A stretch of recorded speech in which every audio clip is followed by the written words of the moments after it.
Welcome to the BodyHack podcast. My name is András. This is episode 2 of season 1. Today I'm talking to James Shields again. James is the director of the Athlete Center, or TAC.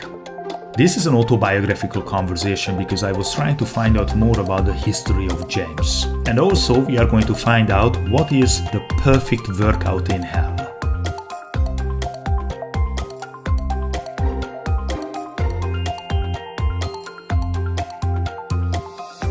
Let's talk about the beginnings. Okay, so I wasn't interested in schoolwork. It was sport, you know. And I think for a long time I thought that I was going to be a professional rugby player, and so my life was mapped out. I got injured playing rugby, fractured my coccyx in 2 places, and all in all, it took me out of the sport for about a year. And at 17, you're growing, you're improving every week, and I just found after a year I tried coming back, and I was just a kind of step off the pace, you know. And at that age, being a step off the pace at that age is you've missed your chance basically. The army was the next route to go, so I wanted to be a physical training instructor in the army. I joined a regiment that were extremely busy, so at that point, shortly after I joined, we deployed to Iraq, we deployed to Afghanistan, and we kind of dropped into this cycle of, you'd be away for 6 months, you'd spend a bit of time at home, and then you'd spend the next 6 months training to go to redeploy back on. So you've been there? You've been in Iraq and Afghanistan? Yeah, I've been to Iraq twice, and Afghanistan, Helmand province once as well. Well, how was it? What was it like? 2 very different experiences. Iraq, we went to Iraq for the war fighting. So we had a unmanned spy plane, so a UAV or a drone, as most people know them as. First time we went to Iraq, we had a drone that flew for miles and miles. So we were very much kind of rear echelon. We would park at the back, fly right to the front, see what was going on, report back, and that was kind of the way it went. So we would tend to drive through the aftermath as opposed to be on the front line. You would see the aftermath, but that was kind of about it. Then the second time we went back to Iraq was as more of a kind of peacekeeping role. The biggest problem was IEDs, so just it would have been roadside bombs, that sort of thing was the. Have you seen any? Yeah, of course, yeah. Or again, mainly aftermath. And then the Afghanistan tour, we had a new drone at this point, so the drone didn't fly as far, so we had to move a little bit further forward. We had to have forward observers, so troops on the ground would be getting attacked, and we would call up a drone to go and see what was going on, or if the house we were in was getting attacked, we would call up a drone to go and see what was going on. So that was a much different experience, okay. and a real eye opener. Basically you're alongside the paras, so you're in the thick of it. Yeah, so very happy. Did you know anybody who never came back or didn't came back as the same?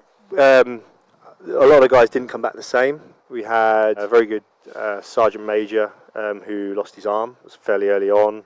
He's as weird as it sounds. It couldn't have happened to a better guy. And what I mean by that is in terms of dealing with it. He had the right mental fortitude to deal with something like that. And he's I'm sure he has his days, but he's really kind of taken it and run with it. How old was he? A little bit older. He would have probably been kind of late 30s at the time. And then there was a lad that I was in basic training with who actually moved from the artillery to the intelligence corps, and he was I believe he was the first British Muslim soldier to be killed in Afghanistan. So he was actually in Sangin district centre where I was, in a tower listening to some chatter.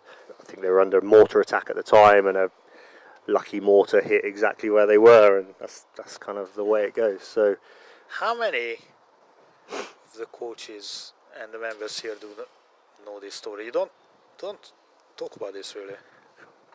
I would say I don't not talk about it. If someone asks me, then I'm happy to talk about it. It's 10 years ago in my life now. I'm sort of, I don't don't really think about it that much. So if someone wants to ask me and chat to me or say, "Oh, what did you do before this?" then it comes up. But yeah, I don't meet someone and say, "Hi, I'm James. Used to be in the army." It's just yeah. It's just I mean, in the current culture, and I'm not only talking about newspapers and public discourse, but it's everywhere, isn't it? It is. And so we always hear about the soldiers and those who returned who really have at least this inside injury. Yeah. Right, some sort of scar on their memories. I mean, the experience that they have all there. The PTSD and yeah. Yeah, and this is why it's just kind of interesting that you have this very relaxed approach to it. And yeah, I think I always remember coming back and and sitting with a medical professional, and they, I think you do a bit of decompression when you come back from somewhere like that to make sure you're going to be fine to settle back into normal civilian lifestyle or normal-ish. And I remember being asked what the worst thing I saw was, and I remember explaining what the worst thing I saw on that tour was, and the lady saying to me, and how did that make you feel? How do you feel about that? How do you process that? I think my approach was always it's rubbish for him and and it's for his family, but it's I'm glad it's not me. Do you mind if I'm asking the same question? What was the worst thing? I mean, you can say no, but what was the worst thing that you have seen? So in Sangin district centre, if you imagine you're in a house in the middle of a town that is Taliban controlled, and you would get attacked anything from sort of 2 to 8 times a day, depending on how busy they were being.